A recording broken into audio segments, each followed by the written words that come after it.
I was a temporary project director for Bethesda's games development department for a short period of time during the launch of their fourth installment to the Elder Scrolls saga, Oblivion. From early 2004 until its release in the spring of 2006, my team and I were responsible for quest storyboarding and design, mapping out and detailing each quest objective, any necessary story component, and of course, the reward. One quest in particular has had me regret I've ever been a part of that team. Even the executive producer, Mr. Todd Howard, admits that this wasn't something he could ever imagine happening to a game like this. This achievement awarded quest, rendering it much more unsettling, was actually a very real, very important part of the game. Entitled Infiltration, it was the second last and most unusual quest for the Fighters Guild, and a quest result we didn't originally plan to produce. In fact, we didn't expect to produce. In case you've never played the game, the faction's quests follow a league of fighters who are hired to perform jobs, involving a great deal of fighting as the name suggests. After you further yourself through the guild, you learn about a group called the Blackwood Company, who are stealing members from the guild and performing jobs created almost out of thin air. Here's where things start to get bizarre. For the quest, you are told to pose undercover as an interested recruit for the Blackwood Company to learn their secrets. We as a team had already agreed that this is how we wanted the quest to begin, but it's been a reoccurring nightmare for us from what follows. Once you become a member, you're tasked with your first assignment of eliminating a few goblins from a town just north of the city of Leyawen. We sat in the boardroom for an hour, rallying ideas until one of us suggested that we add a hallucinogenic substance for the sole purpose of the quest, loosely named Hist Sap. For the quest, you are given it as a gift to drink for your first mission, unknowingly ingesting the rare hallucinogen. Before you know it, you're in the village, and tasked with killing the goblins. Now, I don't know why exactly we decided to go this direction, why we wanted to create such an abnormal and unsettling mission, but strangely, that was the way we all wanted it, almost as an overwhelming temptation.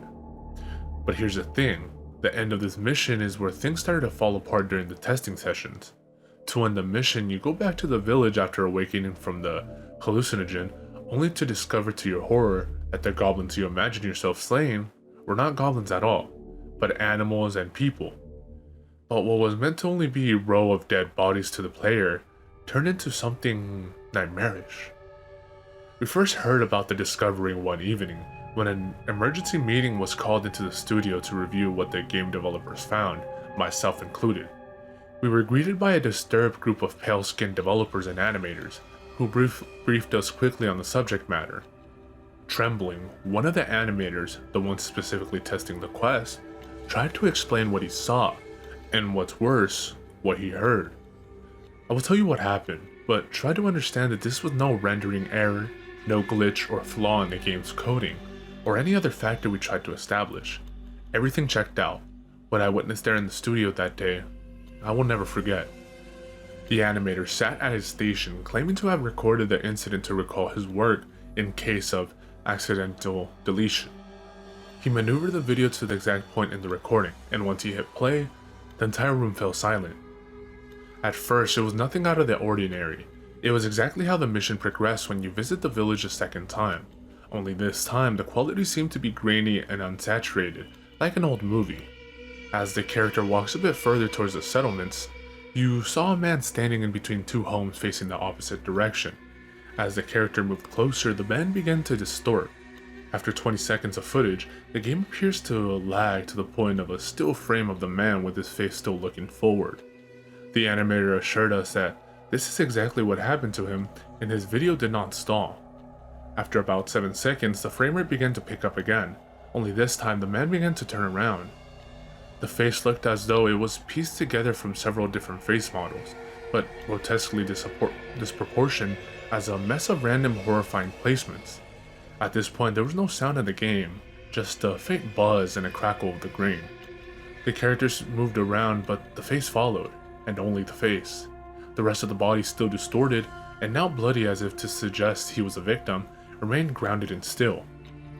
Suddenly, after a minute or so, the character's views shift hard to the left, and on cue the animator points out something enormously disturbing. Children who were among the dead were suspended in the air, staring blankly in the face of the character, slowly glitching backwards as they remained perfectly still.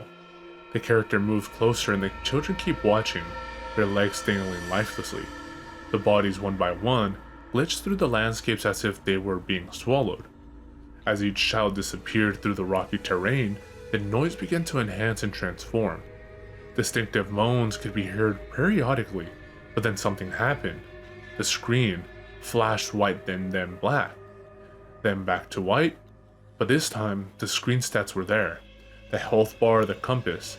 It was as if the character was transported to some sort of void room, while it began to render random chunks or raw data, and designs littering the void from every direction. The animator couldn't explain why the game had taken him to this place of limbo. 5 or 6 minutes had passed in the recording. By this time, many other designers had left, too shaken from the experience, but I stayed. Suddenly, a line of dialogue appeared at the bottom of the screen, but its unreadable, strange symbols and omitted letters from words completely jammed together. A noise is heard, a man's voice, as slurred gibberish. His tone is angry but sorrowed, but gets louder after each passing second until it's almost a scream. Then the game starts to lose control.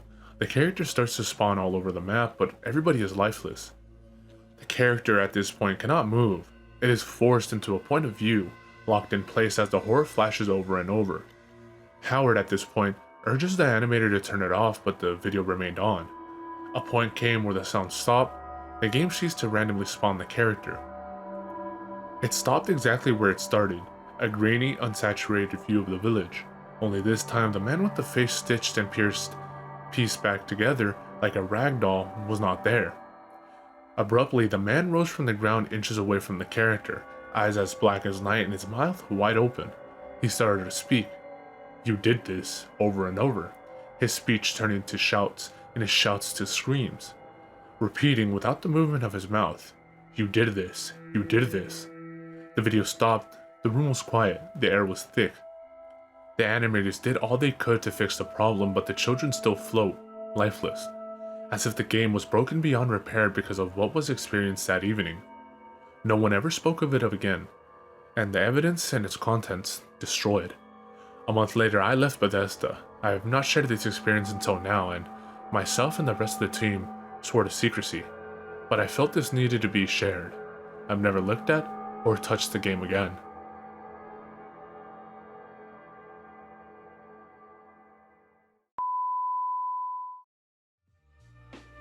Sinister V's, sinister voices.